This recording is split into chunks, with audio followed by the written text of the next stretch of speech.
जीतू पटवारी के वनवास वाले बयान पर सियासत गर्मा गई है। पीसी शर्मा ने जीतू पटवारी को राम बताया। पीसी शर्मा ने बीजेपी को रावण बताया है। वनवास में भगवान राम ने रावण को मारा था। एमपी में जीतू पटवारी सफाई करेंगे, पीसी शर्मा ने कहा। जीतू पटवारी का बड़ा संघर्ष है, रिजल्ट पॉजिटिव आएगा।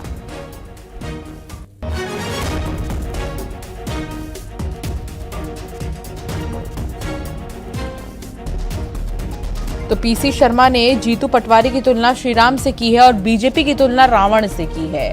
उन्होंने कहा कि जीतू पटवारी वनवास में भगवान राम ने जिस तरह रावण को मारा था वैसे ही बीजेपी का सफाया करेंगे। एमपी में जीतू पटवारी सफाई करेंगे और जीतू पटवारी का ये बहुत बड़ा संघर्ष है, रिजल्ट भी पॉजिटिव ही आएगा।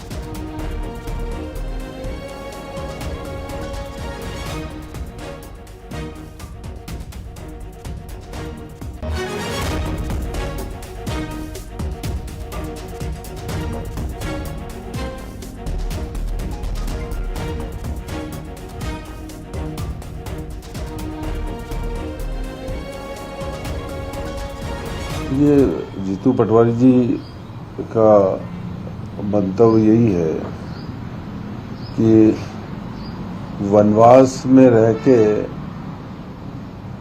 भगवान राम ने रावण को मारा था।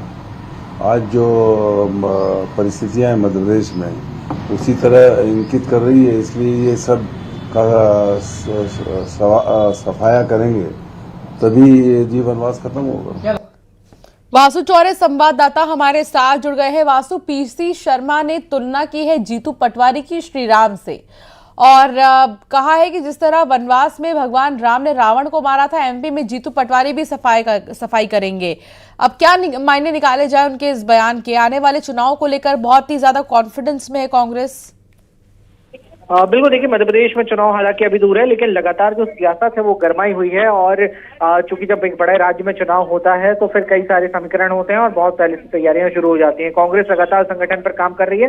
जीतू पटवारी ने जो कल इंदौर में बयान दिया था जिसमें उन्होंने कहा था कि मैं तो वनवास काट रहा हूँ, उसके बाद सियासत गरमाई हुई है। बीजेपी लगातार उनको घेर रही है कि कांग्रेस ने जब सत्ता थी तो कमलनाथ को सत्ता सौंप दी, लेकिन जब कठिन समय आया तो जीतू पटवारी को आगे करा। इसी को लेकर पीसी शर्मा ने ये पूरा बयान दिया है और उन्होंने साफ तौर पर ये कहा है कि जीतू पटवारी राम है और जीतू पटवारी से राम की तुलना की है कि वो जिस तरीके से उन्होंने लंका में जाकर रावण को मारा था और एक अच्छे युग की शुरुआत की थी, वैसे ही वो मध्य प्रदेश में करेंगे। लेकिन बड़ी बात यह है कि उन्होंने बीजेपी का जो कंपैरिजन है वो रावण से करने का काम किया है। उन्होंने कहा कि जिस तरीके से लंका में जब रावण का शासन था तो लोग सुखी नहीं रह पाते थे, दुखी रहते थे और तमाम राक्षसी प्रवृत्ति वाली चीजें होती थी, वैसे ही तमाम चीजें जो है वो बीजेपी के राज में मध्य प्रदेश के अंदर हो रही है। तो अब राम और रावण वाली सियासत नए साल की शुरुआत से पहले एक नई गर्माहट जो है वो मध्य प्रदेश में लाती हुई दिखाई दे रही है।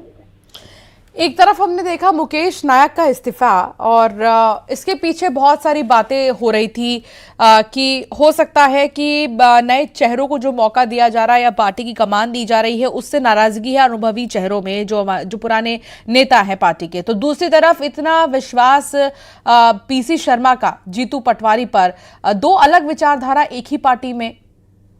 तो बिल्कुल, देखिए कांग्रेस के नेता जो हैं वो अक्सर अपने बयानों के चलते चर्चा में रहते हैं, लेकिन पीसी शर्मा का जो बयान सामने आया है वो जाहिर तौर पर उन्होंने अपनी पार्टी के प्रदेश अध्यक्ष के ऊपर भरोसा जताते हुए बात कही है कि वो लगातार संघर्ष कर रहे हैं और आने वाले समय में उसके जो अच्छे परिणाम हैं वो नजर आएंगे। लेकिन इस पूरे बयान को लेकर सियासत गर्मा गई है। बीजेपी के विधायक रामेश्वर शर्मा ने कहा कि कांग्रेस के लोग कभी जो है वो पार्टी के कभी जो है वो राम के पद चिन्हों पर चलने का काम नहीं करते, हमेशा राम के विरोध में काम करने का काम करते हैं। तो ये सियासत मुझे लगता है कि बहुत ज्यादा कांग्रेस पार्टी के अंदर फोकस ना होकर बीजेपी और कांग्रेस के बीच एक जो लगातार हिंदू और हिंदुत्व के मुद्दों पर रेखा खींची रहती है और राम के नाम पर जिस तरीके से दोनों ही दलों के बयान सामने आते हैं उसको लेकर है। और बीजेपी जिस अंदाज में अब तक कांग्रेस पर निशाना साधती रही है राम को लेकर, अब कांग्रेस ने बीजेपी का कंपैरिजन रावण से कर ये निशाना साधा है। बहुत शुक्रिया वासु जानकारी साझा करने के लिए।